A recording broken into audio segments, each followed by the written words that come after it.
Hello guys, तुमचं स्वागत आहे आमच्या नवीन चॅलेंज व्लॉग मध्ये. आणि आजचं चॅलेंज आहे बॉटल फ्लेम.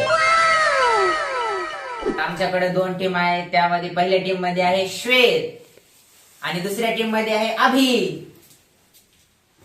मित्रांनो, एका माणसाला 5 चान्स भेटतील आणि त्या 5 चान्स मध्ये जितका ज्याचा हाय स्कोर राहील तो विनर असेल.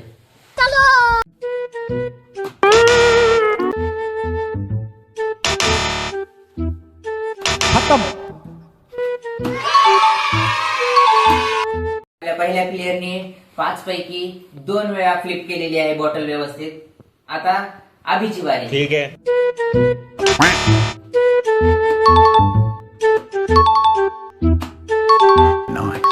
अशा प्रकारे श्वेतने 2 वेळा फ्लिप केलेला आहे आणि अभिने 4 वेळा फ्लिप केलेला आहे. तर याचा विजेता आहे अभि. तर अशा प्रकारे नेक्स्ट पार्ट मध्ये फायनल विनर हा डिसाइड होणार आहे. नेक्स्ट पार्ट नक्की पहा.